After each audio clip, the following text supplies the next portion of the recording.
Welcome again to the analysis of Yolenu TV. Now, still on Mashujaa Day fit, Kalonzo Musyoka sent a clear message to the AZIMIO members that he is ready to work with the Kenya Kwanza team. That was a major blow to the AZIMIO One Kenya Alliance team, because you know that one of the principles of AZIMIO One Kenya Alliance is Kalonzo Musyoka. So the expectations from AZIMIO was that the attendance of any AZIMIO One Kenya Alliance was not going to happen.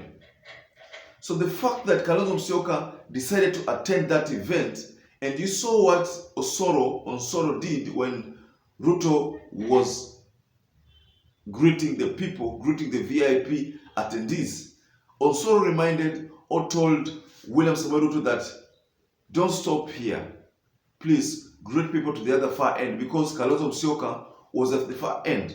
But the only thing that Kalonzo Musyoka did not realize is that it was a very big shame to him, because he had to sit at the far end.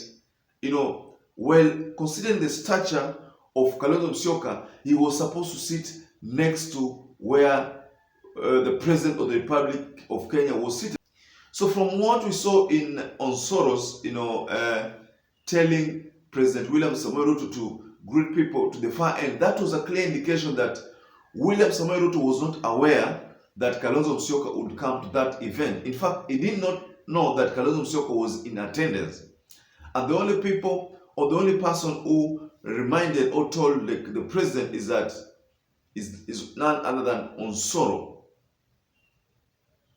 So one thing I understand from that message is that Kalonzo Musyoka could be, one of those leaders who are behind the scenes preparing himself to work with William Samoei Ruto, which is going to be contrary to what AZIMIO's stand is.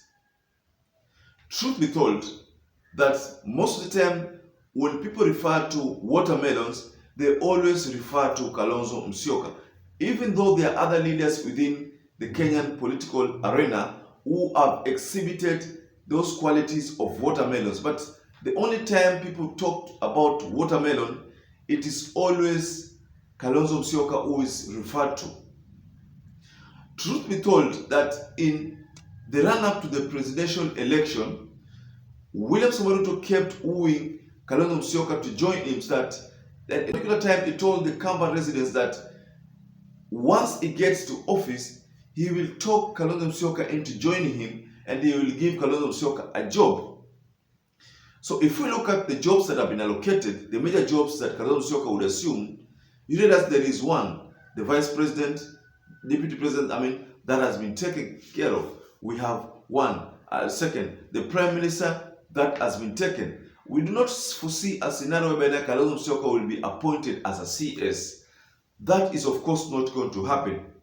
So the only seat, if you ask me, the only seat that I think Kalonzo Musyoka might assume, it is this seat of a peacekeeping mission for Ethiopian warring factions. And that post was given to Uhuru Muigai Kenyatta, who, according to the sources, it appears that Uhuru Muigai Kenyatta is not interested in that position. So it could be that that position was allocated to Kenya, and now William Samoei Ruto, being the President of the Republic of Kenya, has a chance or a choice to make another selection. So the question that lingers in my mind is, could Kalonzo Musyoka be aiming or eyeing this position?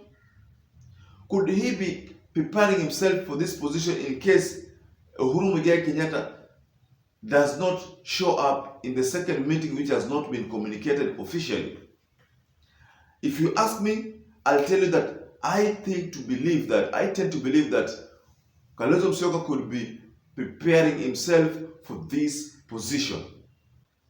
Kindly share what you think the implication is likely to be below the comment section there. I will respond to each and every comment, and please, while I rest my case, I'd like to urge you to please Don't forget to subscribe to our channel. And once again, I'd like to say thank you so much for those who've been supporting us. And like I always say, it's because of you that our channel has grown.